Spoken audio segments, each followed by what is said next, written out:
Alright, here goes. Not gonna pre-write because fuck that noise. Have dad that lives in the middle of the Ozark Mountains. Stay with him for a few weeks to a month every summer. Mom has custody, but she and dad are on good terms. House isn't great, mate, but he made a lot of furniture out of the local cedar, and he's a pretty skilled carpenter/engineer type.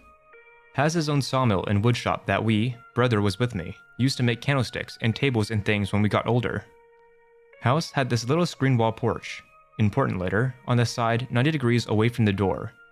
It has a sliding door, but it's busted, so you have to walk about 20 feet around the house each time you want to go in or come out. Anyway, be 11 or 12. Few days left until we go home to mom's. Excited to go home and play video. It's nighttime. Me and bro's bedroom is on the second floor. Only window has a good view of the front yard. Reed, trees to left and right, driveway and road to front. Trying to fall asleep, but too excited. Hear dad and stepmom talking downstairs, which is weird cause they're always asleep by 10ish. Front door opening.wav. This is weird. Look out window, see dad walk out with a flashlight and his old double barrel. Don't know model, sorry commandos. Goes to leftmost tree line and shines light here and there. Debate waking brother up about this, but he gets pissy real easy. Hear a gunshot and nearly shit myself whipping back to the window. Look back in time to see dad thumb another shell into the breach. Whatever he was doing, he wanted 2 shots at the ready. So nervous, I actually hear the clack of the gun. See him walk backwards all the way to the house, trying to hold his gun and flashlight up at the same time. It was one of those big clunk fucking ones that use the massive battery. He makes it uneventfully. I'm too wired to fall back asleep. Next day, he seems weird and more quiet than usual. Doesn't want to do any of the stuff he normally leaps at with us. We left a few days later and I was too chicken shit to ask him about it. The next year we visited though, things were different around the house. Drive up to his house. Rode there with a half-grown English Mastiff taking up 80% of the back seat. Friendly enough to us, but slobbery. Finally make it around late afternoon. Suddenly, lights.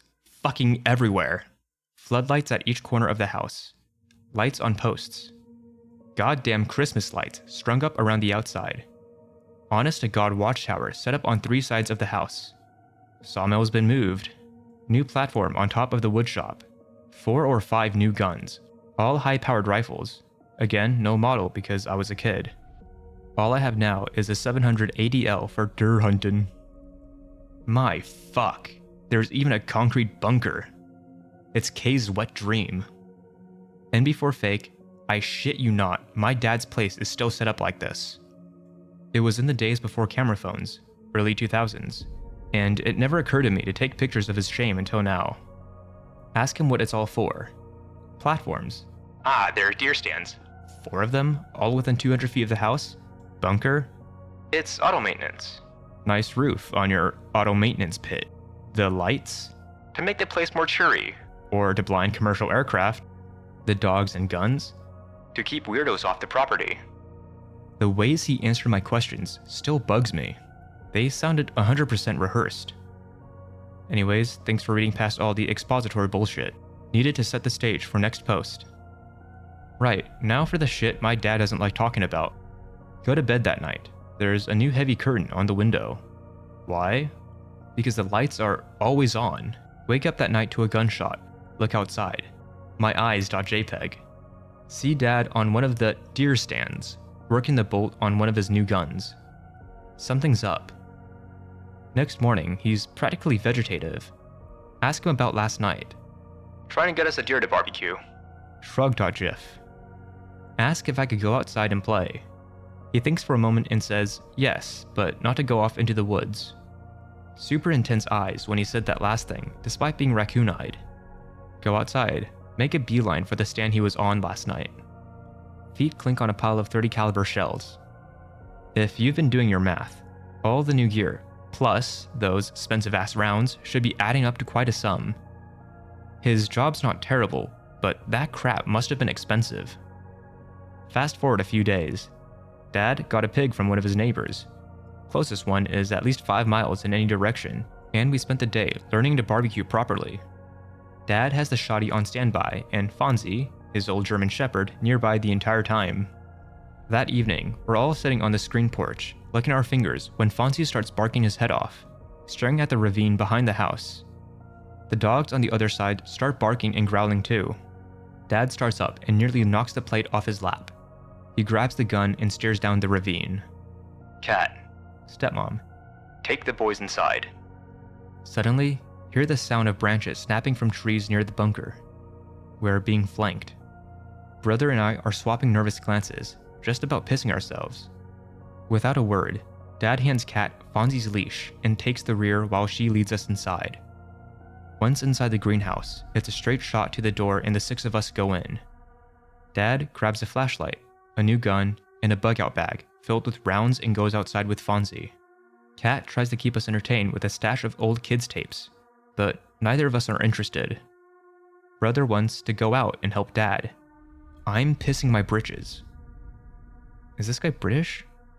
There's no way an American says britches. For about half an hour, it's nothing but gunshots, growling, and the occasional yell from Dad. The window-mounted AC is running, and there's a weird smell to the air. Old barbecue, gun smoke, and something absolutely awful. Not trying to copy OP, but it's almost exactly how he put it. Rank horse sweat mixed with something like old manure and hot death and stale piss.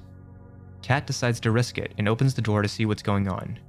When she does, the house is immediately flooded with the stench. She shouts out to him. He barks back. "Keep that closed."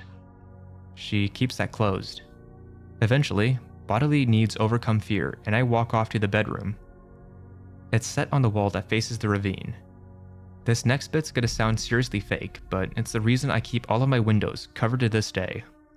As I'm shitting, I look up at the bathroom mirror. Something in the reflection looks back at me. It's illuminated by the light from inside and outside, so I get a better look at it than I ever would have wanted to. Bullet-shaped head. But not in the traditional sense. Stand a 9mm round on its base and you get the idea. Rough, gray-red fur with a forward-facing whorl, that little swirly thing on the back of your head, and what looks like a part on one side. Eyes? Fuck me. The eyes are the absolute worst part. Just no thank you. Its face is sort of lopsided, but the nose is large and squashed. The mouth is hanging open a little, and the teeth are sort of tombstone-shaped and cruddy. My butthole nearly explodes from the sheer force of my fear shits. I just sit, shit, and stare at the thing's reflection, my mind failing to change gears. Then it leans forward, and I hear the clunk of its face hitting the glass above my head. Thanks for reading. The more I type this out, the more comes back, like it always does in stories like this, yada yada. I'm at my mom's on winter break right now. It's Innawoods, and I have a thick blanket tacked around my window. Now let's continue. The new source of input recalibrates my brain. It realizes that this thing is right the fuck behind me. I start wailing like a banshee, hear the thing fucking gurgle through the glass. Flail sprint my way through the bathroom door, trip on my pants, still around my ankles, and get a chunk of wood from the kitchen's shitty particle board floor launched into my knee. Too scared to feel pain or embarrassment, Kat and brother come into the kitchen, see me panting and sobbing, sprawled on the floor, pants around my feet, staring at the bathroom. I didn't even have time to wipe. Kat asks what happened as I pull my pants up. Dad comes barging through the door. Guess he heard my screams and thought I was being fucked by some big gurgling monkey dog bastard. He sees me on the floor, bleeding, and immediately starts yelling about how I raised that much of a racket over a busted knee. I see his fear/relief/anger, and raise him the hurt and pure terror of a tween that lost his staring contest with a fucking monster. Tell him about the thing I saw. He tells me and my brother to go upstairs. Don't remember much after that, except he went back out. Left one of the dogs with us, and that Kat helped clean and bandage my knee. The next day, Dad wouldn't let us go outside, but the smell was still in the house. He called our mom up to come to Springfield, halfway meet-up point, the next day. Pig was gone. About 80 pounds of exquisitely barbecued leftovers and carcass that Dad had promised the neighbor in exchange for the pig. One of the dogs was missing. Dad stayed inside with us that night. I was too afraid to go downstairs to the bathroom, so he gave me a milk bottle and an extra blanket as a privacy tent. And that's really it. He took us to Springfield the next day after, making us promise not to tell Mom. I might not have shown it very well, but he loved the hell out of us and didn't want her to stop bringing us. I was there again a year or so ago. We barbecued in his new, hand-built smokehouse. Drank, shot the shit, but the second I brought up the incident I've been posting, it killed the mood immediately. All he said was, "We haven't been having any trouble for the last few," and went back to drinking. It's worth mentioning, though, that there's another new addition to his place. A concrete slab off past the trees in the back of the house. It's not raised off the ground, and it's not very cleanly laid out. It's about 5 feet wide, 6 or 7 long, and if you kick up the dirt around it, you dig up a thin layer of black shit, like soot. Now, I'm not saying that he managed to kill one of the things, burned its corpse in a spit, and buried it all under concrete. But if he did, I hope it was that big gurgly bastard. Alright X, I have a story for you, so sit a while and listen. This takes place 3 summers ago during a boar hunting trip, down in a very rural area of the Ozark South. My main reasoning for sharing this is that, ultimately, I don't believe in the paranormal. However, I believe I may have run across something that I couldn't explain and I want some input. Fair warning, I'm no good at Greentext. However, I'm not going to assault you with a wall of text. In any case, enough pretense aside. Be back from college and wanted to go out into the woods. Be bored as fuck on a Friday night and decide to head out super early for boar hunting with a buddy of mine, JD. JD is an Eagle Scout, not prone to being spooked very easily, and I have been hunting in places ranging from the deep south swamps to Alaska. We pack up our shit and leave this place around 12:30 a.m. After stopping for energy drinks and beef jerky, every hunter's best friends, we end up getting out of there at around 12:15 a.m. We just hunted this area for boar many times in the daylight, seen tons of deer, squirrels, and even a baby fawn that fell asleep by the warmth of our car engine once. Basically, a nice place. We pull off into the gravel tract, 40 miles from town and 3 miles from a podunk gas station / deer check station. We decide not to fuck about in the woods at night. We'd had a Lion Mountain walk in our tracks on a previous hunting trip. Roll down the windows and decide to take a short nap. Instantly, we're hit with this nasty, cloying, sickly sweet odor. I just brush it off, going, "Just some wet deer." Should mean our scent won't travel far in the heavy damp air. JD looks back at me and says, "That smells like death, bro. Like a cow that's been out in the sun too long." I launch into a diatribe about him being a gigantic pussy and how he should deal with it. In any case, since we don't want either to be mucking about in the woods, home to mountain lions in the dead of night, or be accused of night hunting by some gay friend ranger, we decide to go check and see if the podunk gas station is open. Surprise! JD's shitty old 4-banger won't start. Fine, looks like it's a nap followed by hunting while we wait for some toothless mechanic to come jumpstart his car. All the while, this smell just seems to be seeping in through the vents and the cracks in the windows. It gets to the point where I'm actively retching in the car. Enough's enough, and we decide that if something had gone and died, we'd prefer not be stuck in a giant tin can right beside the corpse. We get out of the car, parked in the middle of this gravel parking area surrounded by tall grass on the north side and woods on all others. Why the fuck would you get out of the car? Just turn on recirculation. What the fuck? A swamp was to our direct west, full of boar, deer, and critters. As I'm sitting there, load up the magazine to my rifle. JD just keeps scanning the tree line with his eyes. To the Europors and Northerners, hunting in a swamp is close quarters. We hunt boar with semi-automatic rifles in the south. You want a quick follow-up shot in case the 400-pound ball of muscle with 8-inch tusks decides to charge you from 25 to 30 yards out. Something's got his hackles up, but I'm feeling fine, so I just dismiss it as him being a pussy. Anyway, suited up, we make our way down to the small footpath, 1 to 2 feet wide, that winds its way down into the swamp. However, reaching the tree line, we both just stopped, staring into the woods for a few minutes before either of us spoke. It was almost like shining a flashlight down a mine shaft, where the darkness sort of dissipated the light. I could feel my skin crawl, and something deep in the hindmost parts of my mind told me just to walk right back to the center of the clearing and wait for light. Nope. So we do what any caveman would have done in that situation.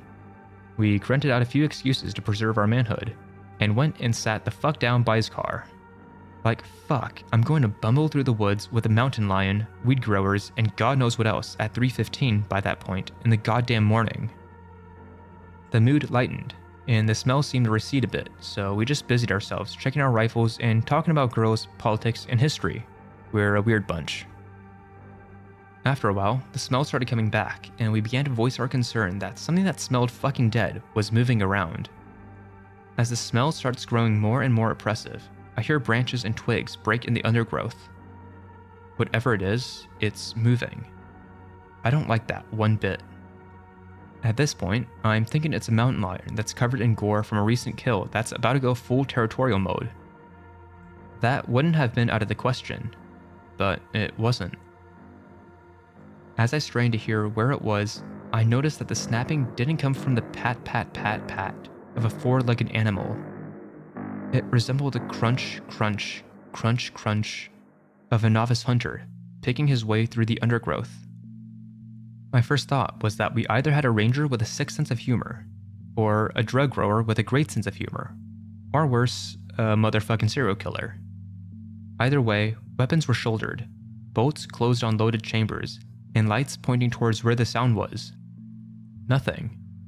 It's fucking nothing. Just the smell.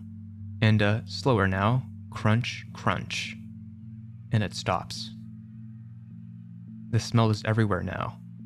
And whoever it is sitting far enough back into the tree line not to be silhouetted by our lights. Smart asshole. No eye shine either, which ruled out just about any animal other than boar, which makes enough noise to be easily noticeable. Once again, the caveman brain rears up deep within my psyche and tells me, fire. A fire, you idiot. Build a fire. So, what do? JD and I build a fucking fire. Throughout this whole affair, other than a few moments, we'd been mostly quiet. However, the fire gives us comfort, and whatever it is seems to back off into the forest, if only for a while. As the fire burns hot, we start joking again, having a decent time, convincing ourselves it was only a cougar. However, there's only so much timber in a gravel clearing, and after a while we'd have to venture out of the firelight to keep the fire going. That time came, and as the fire burned down to embers, the smell came back, more oppressive than before. And with that smell came an almost oppressive feeling of fear. Not regular fear, but an intense guttural fear that made your muscles tense, your stomach turn, and your eyes go wide. Every fiber of our being told us to get more wood, to keep the fire high. Only with fire would we survive the night. So we cautiously walked to the closest tree line, barely able to see the dying light of the fire. We'd been trying to save our flashlights. I was on guard duty, as we figured that my SETME, 308 semi-automatic, would be a better standoff weapon than JD's small carbine.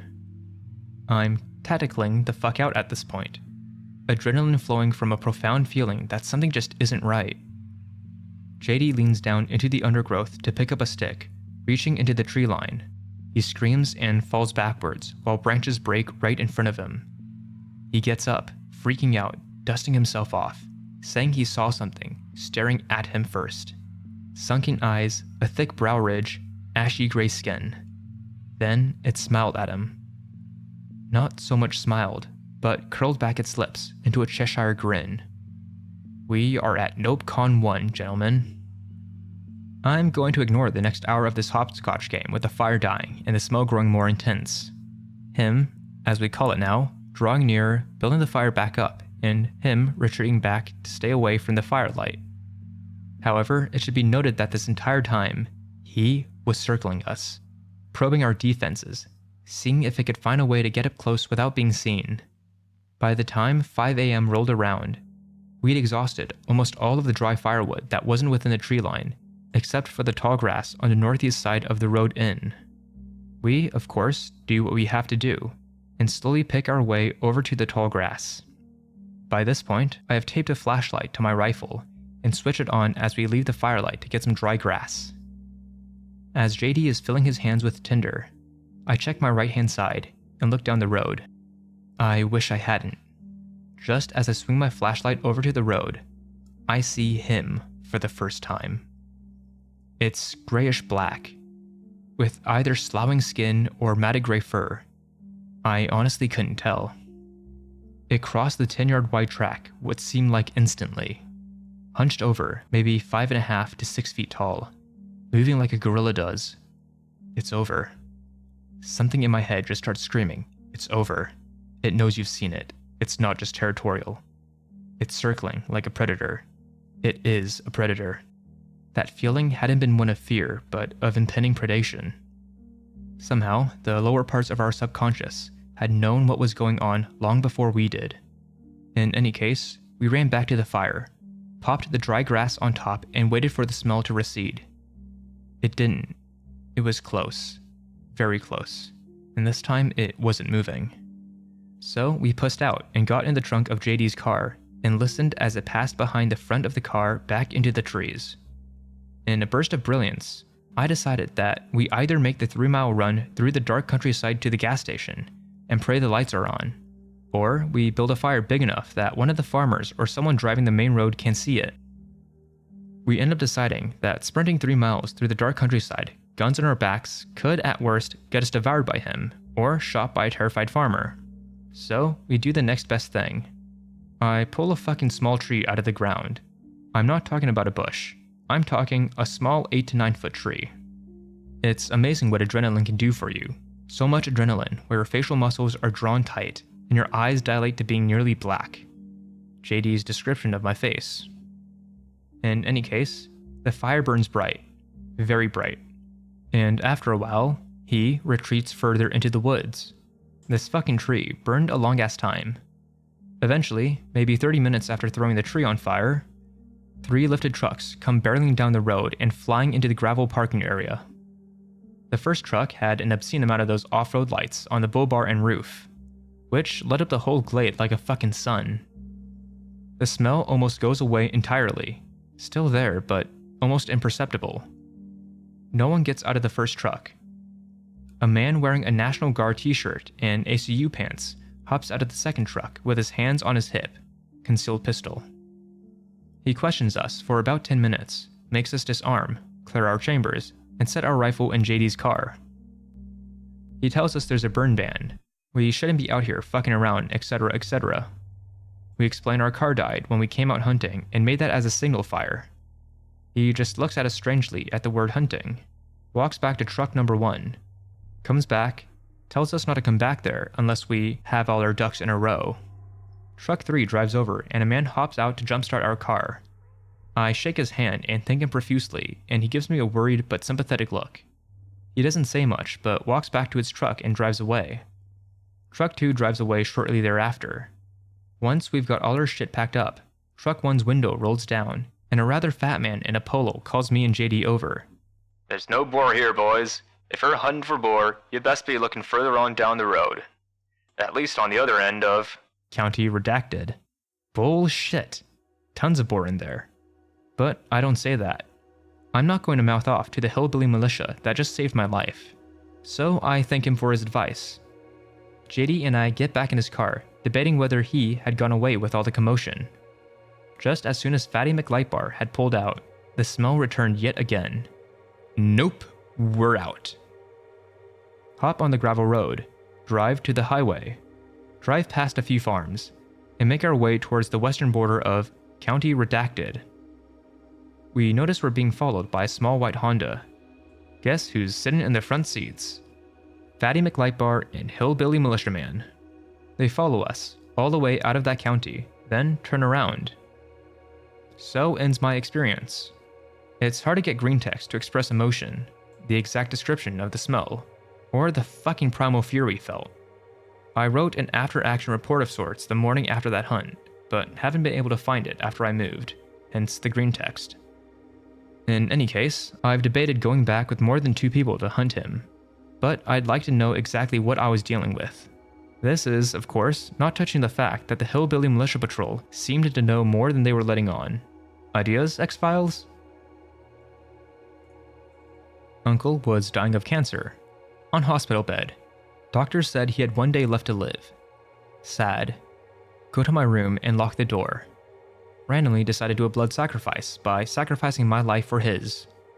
Drew a pentagram on a piece of paper, then cut my palm with a knife and soaked the paper with blood.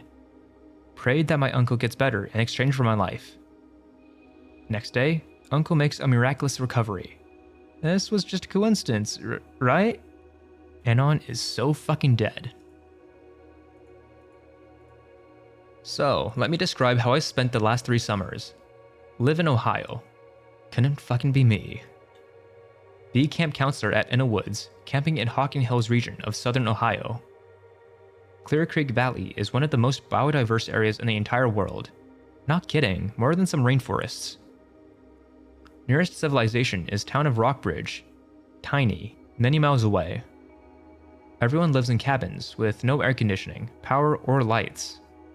I'm assigned to the older boys because I'm better with the bushcraft. Teach them batoning, fire building, debris huts, edible plants, the works. One night every week, we camp out, use the skills, and sleep under the stars. Every week, each cabin has to do a camp improvement project, or glorified chores. Little kids pull weeds on what few, unpaved, barely maintained paths we have. Big kids, 14 to 17, use saws, rakes, and shovels to clear out new campsites, or refurbish old ones. There's always been a rivalry between the older boys and girls, especially among the counselors. That's the camp. It's a nice place. I'm there for 6 weeks every summer, but the kids only stay for 1-week sessions. After 3 years of romping through the forests there, I know the place like the back of my hand. There's still some places I haven't been, but they're few and far between. As a side note, every counselor has a camp name, so campers can't find us on Facebook and stuff. I'm Hawkeye. My friends in the story are Turkey, certified EMT and my co-counselor. Magenta, old friend and engineering student. Khaleesi, business student. Magenta and Khaleesi are counselors for the older girls. Turkey and I are counselors for the older boys. The last week of camp. Everyone happy to be going home. What camp improvement projects don't get done have to be done by counselors after camp is done, but before they can leave. Fuck that. Turkey, Magenta, Khaleesi, and I all agree to have our kids do all of the hard chores so we don't have to do them alone. We clean up at a campsite on the side of the hill called Black Feather. The girls clean up a site called Human Nature. They're bragging because it hasn't been used in around 20 years. Camp is 90 plus years old, and we finally get it up and going again. I'm a bit jealous because I've never been to that site. The only clue as to where it is a dotted line on a 30-year-old hand-drawn map indicating a shitty trail. Magenta says she knows where it is. I think she's bluffing, but she's a smart girl. I figure if anyone could find it, it'd be her. Next day. Head to Black Feather. Find box tortoise and explain tortoise versus turtle. A tree has fallen right in the campsite. Go gadget saw. 15 teenage boys attack the fallen tree, 1 foot diameter, with hacksaws. That bitch didn't know what hit it. Show them how to split wood. Black Feather will have firewood for many years. Return to camp. Now it's time to select overnight spots. Magenta has a smug grin on her face, looks me in the eye, and says, We're going to Human Nature. What do you think about that? Never been there. Where is it? It's in a new part of the forest. We found where the fire ring was, but all the rocks were strewn about. That's weird. Nah. Walks away. Turkey comes up to me and says that he let a younger cabin take Black Feather as it's not too far a hike for them. Where are we staying? Tatanka. I was very excited because there's a very cool clearing right by Tatanka. Perfect for astronomy. It's right on top of a hill, so it's a tough hike, but that makes the food taste so much better. Next day, overnight day. 15 boys plus 2 counselors. We made hamburgers on a grate that we carried up. 7 pounds of meat to divide. We ate like kings. Campfire jacks for dessert. Basically, tinfoil wrapped tortilla with chocolate and marshmallows inside. Uh-oh. Person who packed the food gave us no tortillas. I'm fine with going without, but some of the guys were looking forward to them. Don't worry guys, I'll just pop over to another campsite and see if they have extras. Quietly to Turkey. Where are the other campsites? I've heard the girls from downhill all evening, but I don't know where they are. I don't know, man. His first year counseling. But Magenta said Human Nature was in the valley. Did you see that raggedy-ass trail leading downhill when we were headed up? Like 20 meters past the last cabin? I did see it, but it didn't look like it had been used recently. You sure that's right? Yeah, man, that's where the trail is on the map. It is around the right area, but the map even has written on it, not to scale. Some sites may be overgrown. Alright man, that's about right. I go down towards the trail. 9:30 p.m., so it's dark. I've got a whistle, my Mora companion, blade bathed in white ash so it works on demons, and headlamp. Get to trailhead. It's a bit dark, but not so much that it's oppressive. I head into the trail. About 5 meters in, it suddenly turns from undergrowth to grass underfoot. This is odd. All the undergrowth is getting thinner too, but the path is still very defined for something 20 years old. Suddenly, no undergrowth. Just trees. Almost eerie brightness. Don't even need my headlamp. It's a new moon, so this is fucking weird. The section of forest I'm in looks very new. Thin trees, low ground cover, no bushes or mid-level plants. The feeling I get in it though, it feels old. Like walking inside a tomb old. I keep walking, more to distract myself from how weird this section of the forest is. I realize that I don't hear the girls anymore. They're normally very loud, being teenage girls. I stop. Everything in the world stops around me. Not even insects are chirping. I see fog slowly filling into the valley. It's now bright in there, despite being a new moon. This place is not good. I'm actually getting goosebumps describing it. A stream runs down the center of the valley. Shallow, but still a stream. I don't know why, because every fiber of my being said otherwise, but I continued on the path, crossing the stream. Once I crossed, a wave of the most powerful feeling hit me, one I can't even articulate to people. The best way I could describe it is feeling with every ounce of your body that something is the most despicable evil that has ever existed. This place was bigger than me, bigger than the forest. I should not be there. I was more scared than anything. Since there was nothing to fight, I ran, further down a path. I don't know why the fuck I did it. Every step carried me further into it, but I couldn't stop. It felt like I had run at least a mile or two, but it was probably no more than a few hundred meters. I'm not afraid of admitting that I was almost in tears at that point. It's so much easier when there's something to focus your fear on, but when there's nothing, it just takes over. Suddenly, offside of increasingly dispersing path, glow of campfire, sound of girls talking in low voices. Stumble towards campsite. Magenta's voice, much shakier than normal. Hello? Who's there? I try to be as calm as possible to avoid spooking the campers, although I realize that they're already unsettled as is. Hey, Magenta, it's Hawkeye. I'm coming out of the bush. Oh, good. What do you need? I totally forgot what I was there for. Just popping by. Cool. She says, then gestures me to come over to her, away from the campers. Hawkeye, what the fuck are you doing? Was that you? Where did you come from? Why are you here? I was getting something. Wait, was that me? What do you mean, where did I come from? You took that path, right? She looked at me in the eye, and for a second, I see the same look that must have been on my face minutes earlier, when I realized what I was feeling. She shook her head just slightly, and I could feel the color drain from my face. This was a bad idea, Hawkeye. What are you going to do? She told me how it felt much safer at the campsite with a fire going. She certainly wasn't going to lead them out through the forest in the dark. Khaleesi was also new and didn't know how to get anywhere, so it was up to Magenta. She said she'd stay up all night and tend the fire, keep the flames hot and large. I looked her in the eye and asked her if she'd be okay. She said yes, but didn't sound convinced. I remembered why I was there and grabbed some extra tortillas because, damn it, I'm not going to go back home empty-handed. Magenta shows me the path that they took. Old, but completely different from my ingress route. I make it back on the other path. I feel it as I leave the campsite, but it fades as I walk away. Make it to a big, well-maintained path. Holy crap, this is the same one the other path led out on. Walk back towards camp. Past where it should have been. What? It's not there. It's like the forest path closed up. Some of the thickest forest I've ever encountered where that damn path should have been. I know that's where it was because there was a large boulder opposite of it.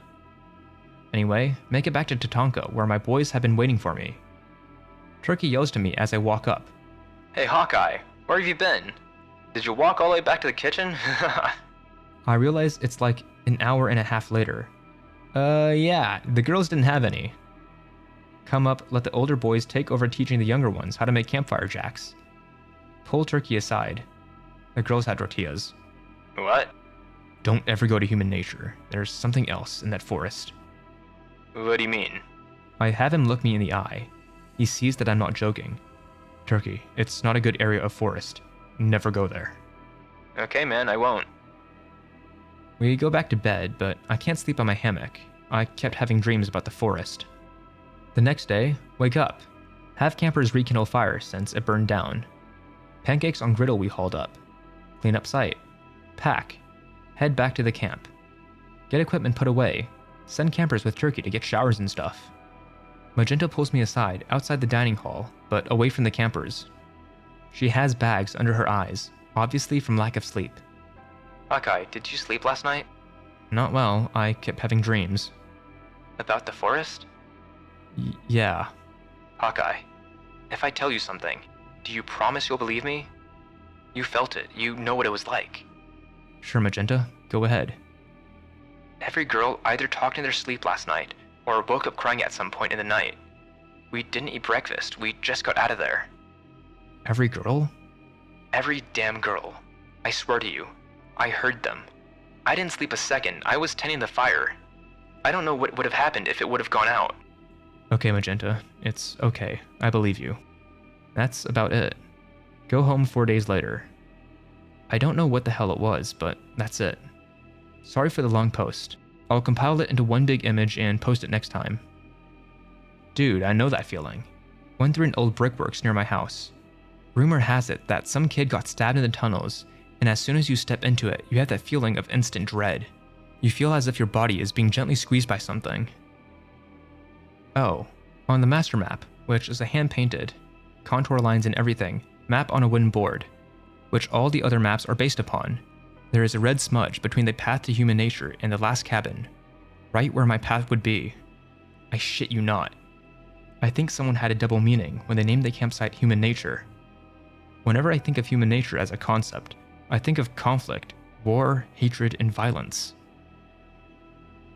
The first person to found the campsite gets to name it, but nobody I've asked knows who's founded human nature. It's just always been there. I'll never go back. Camp is a wonderful place that has a special meaning to me, but human nature is something else entirely. Exactly. Trying to articulate it to someone who hasn't felt it is impossible. You need to feel the fear inherent to the place. It's everywhere. I can't ever go back. Magenta won't even talk about it. She yells at me whenever I bring it up. We've been close friends for years, but she won't talk about this. I have one, and it is about Great Uncle Donnie. Afghanistan, 2010. Deployed in the Horn. 6 months into my first tour, on a dismounted patrol. Suddenly, boom. RPG impacts over us. We start taking fire from RPKs and RPDs. We deploy and take up firing positions. I am firing my saw. Then I see a flash of light. Then I go deaf and blind after the flash and boom. An RPG exploded right in front of me. I am breathing heavily on my back when I regain my sight.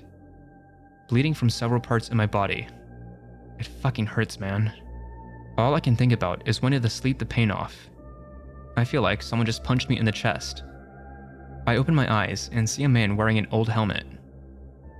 He's looking over at me and yells, "I got you, buddy." I feel myself being picked up on my feet and he walks me back to our MRAP. He puts me down on the ramp and disappears. I wake up in a field hospital. They got most of the shrapnel out of me. My command team come in and tells me the story when I blacked out wounded. I apparently got up in the middle of the firefight, held out an arm and staggered like I was a zombie, all the way to the medical MRAP. I was medically discharged from the army in mid-2011. At home, helping my grandparents rearrange and organize. Going through old boxes of photos. I freeze at one photo. It is a photo of great-grandma, great-grandpa with great-aunt Minnie, great-aunt Stella, great-uncle Paul, great-uncle Bob, grandpa Mike, and a soldier in a uniform. The soldier. It was the man who saved my life in Afghanistan. Grandpa Mike tells me about Great Uncle Donnie. Great Uncle Donnie was in the 32nd Infantry Division. He died July 27, 1942 on Papua New Guinea. He was posthumously given the Bronze Star with valor for braving heavy enemy fire to save a wounded comrade. After dropping off the wounded man, he turned right around to rejoin the fight. He didn't make one step forward before he was hit in the chest by a bullet. Bimi, 16 years old, live in a shitty small town. Often meet with 5 to 8 friends and go to the graveyard. Edgy. Always fuck around. Climb on big tombstones. One night there with about 7 of us. Same shit. Notice weird light in the sky. Mention it. All watch it, making split-second 90-degree turns.